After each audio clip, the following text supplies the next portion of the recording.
बिस्मिल्लाहिर्रहमानिर्रहीम।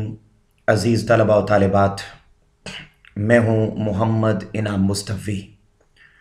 आज के लेक्चर में हम पाँचवीं इंतहाई अहम दरख्वास्त पोस्ट मास्टर के नाम पार्सल की गुमशुदगी के बारे में दरख्वास्त पढ़ने की कोशिश करेंगे। अज़ीज़ तलबा व तालिबात, जहाँ पर आप मेरे इस यूट्यूब चैनल को सब्सक्राइब करेंगे, वहीं पर ही मेरे इसी यूट्यूब चैनल पर दरख्वास्त लिखने के तरीक़ाकार के हवाले से एक इंतहाई अहम लेक्चर मौजूद है।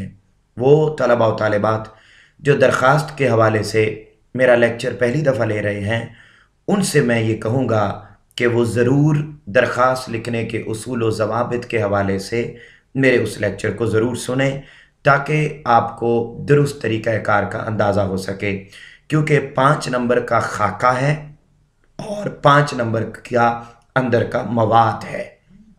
मैं यहाँ भी आपके सामने कुछ चीज़ें साथ साथ ज़रूरी शेयर करता जाऊँगा।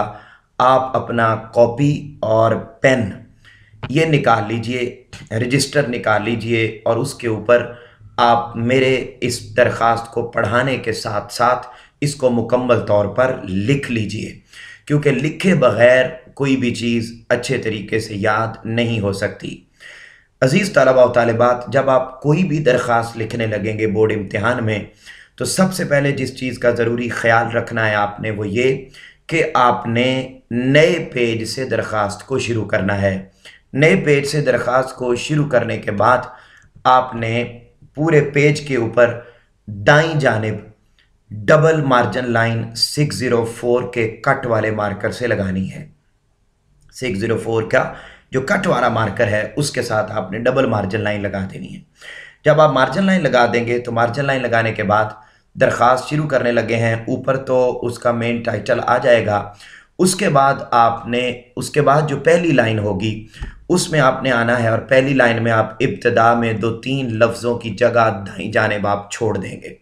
छोड़ने के बाद आप लिखेंगे बखिदमत जनाब post master, comma, general post office, अलिफ बे जीम। जिस तरीके के साथ आपके सामने ये पहली लाइन लिखी गई है, इस दरख्वास्त को लिखते हुए आपने ऐसे ही लिखना है, बखिदमत जनाब post master, comma, general post office, अलिफ बे जीम। उसके बाद आपने दूसरी लाइन में आना है।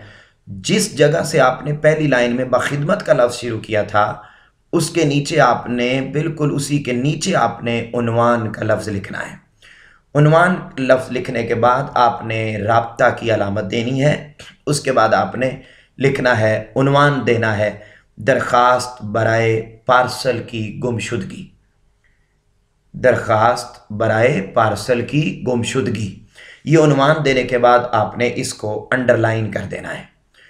ये पहली लाइन, फिर दूसरी लाइन और फिर तीसरी लाइन में आपने जहाँ से पहली लाइन शुरू की, जहाँ से दूसरी शुरू की, वहीं से ही आपने तीसरी लाइन शुरू करनी है और लफ्ज़ लिख देना है जनाबे आली। जनाबे आली, जनाबे आली लिखने के बाद आपने निदाइया की अलामत लगानी है। याद रखिए, मुख्तलिफ़ तरीक़ों से बच्चे जनाबे आली भी लिख रहे होते हैं, वो तरीक़ाकार गलत है। जिस तरीके से यहाँ लिखा हुआ है यहीं पर ही लिखना है आपने, और इसी ही तरह लिखना है। तो लिहाजा पहली 3 लाइनें बराबर स्टार्ट होंगी, शुरू आगाज़ उनका एक जैसा होगा, जैसे आप यहाँ पर देख रहे हैं। उसके बाद आपने दरख्वास्त का मवाद लिखना है। क्या मवाद है? नहायत अदब व एहतराम से मुल्तमिस हूँ कि 13 जनवरी 2021 को एक अदद पार्सल जनाब मोहम्मद अहमद साहिब, प्रॉपर्टी डीलर, पाकपतन के नाम इरसाल किया था।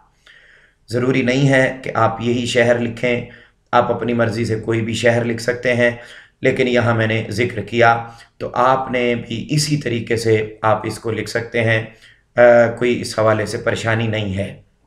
नहायत अदब व एहतराम से मुल्तमिस हूँ कि 13 जनवरी 2021 को एक अदद पार्सल जनाब मोहम्मद अहमद साहब, प्रॉपर्टी डीलर, पाकपतन के नाम इरसाल किया था, जिसमें जायदाद की ख़रीदो फ़रोख्त के मुताल्लिक़ चंद ज़रूरी कागज़ात थे और उसी रोज़ मैंने उन्हें इस अमर के मुतालिक मुत्तले भी किया था। मेरा ख्याल था कि ज़रूरी कागज़ात का पार्सल उन तक पहुंच चुका होगा। यानी कहते हैं जिस दिन मैंने पार्सल भेजा, मैंने उनको फ़ोन कर दिया था, बता दिया था, इत्तला दे दी थी कि अहमद साहब मैंने कागज़ात यहाँ से भेज दिए हैं। लेकिन कल सुबह उन्होंने मुझे ये तशवीशनाक ख़बर दी कि उन्हें कोई पार्सल मौसूल नहीं हुआ। मैं ये सुनकर हैरान व परेशान हुआ कि 20 दिन गुजर जाने के बावजूद ताहाल पार्सल क्यों मौसूल नहीं हुआ। पार्सल की तफसील दर्ज झैल है। पार्सल 870 ग्राम का है। रसीद नंबर APR 238 है। तारीख़ 13/1/2021 है। डाक खाना जहाँ से भेजा जनरल पोस्ट ऑफिस लाहौर है। अब ये तफसीलात आपने दे दी और उसके बाद आपसे मुअद्दबाना इल्तिमास है कि पार्सल के मुतालिक मुनासिब कार्रवाई अमल में लाते हुए मेरे ज़रूरी कागज़ात बाजियाब कराएं। मैं आपका शुक्रगुज़ार हूँगा। अज़ीज़ तलबा व तालिबात, जब आप ये दरख्वास्त अपनी मुकम्मल कर लेंगे तो उसके बाद आपने फिर नीचे अगली लाइन में ही ये मुकम्मल करने के बाद कि आपसे मुअद्दबाना इल्तिमास है कि पार्सल के मुतालिक मुनासिब कार्रवाई अमल में लाते हुए मेरे ज़रूरी कागज़ात बाजियाब कराएं। मैं आपका शुक्रगुज़ार हूँगा। उसके बाद आपने अगली लाइन में दरख्वास्त जो है वो दरख्वास्त गुज़ार जहाँ बाईं जानिब लिखना है, मगर दाईं जानिब आप तारीख़ लिखेंगे 2 फरवरी 2021। आप यही तारीख़ लिख सकते हैं, जब भी लिखें। ज़रूरी नहीं है कि जिस दिन आप दरख्वास्त लिख रहे हैं उस दिन ही की तारीख़ लिखी जाए।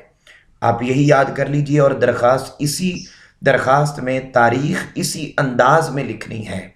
तारीख़ की हेडिंग नहीं देनी, तारीख़ लफ्ज़ नहीं लिखना साथ, और हिस्सों में नहीं लिखना। इसी तरीके से आपने 2 फरवरी 2021 दाईं जानिब लिखना है, मार्जिन लाइन के बिल्कुल साथ, और उसी में बाईं जानिब एंड पर आपने दरख्वास्त गुज़ार लिखना है। अगली लाइन पर लिखना है न्याज़मंद, और अगली लाइन पे लिख देना है अलिफ बे जीम। अज़ीज़ तलबा व तालिबात, मुझे उम्मीद है कि आपको दरख्वास्त समझ आ गई होगी। आप इसको लिख लीजिए, याद कर लीजिए, बोर्ड में आए तो इसी तरीके से लिख के आइएगा। आपसे मुलाकात होगी इंशाल्लाह अगले लेक्चर में। कमेंट सेक्शन में अपने ख्यालात का इजहार ज़रूर कीजिए और मेरे चैनल को सब्सक्राइब ज़रूर कर लीजिए ताकि आपको इसी तरह की नई से नई वीडियोज़ मिलती रहें। तब तक के लिए अल्लाह हाफ़िज़।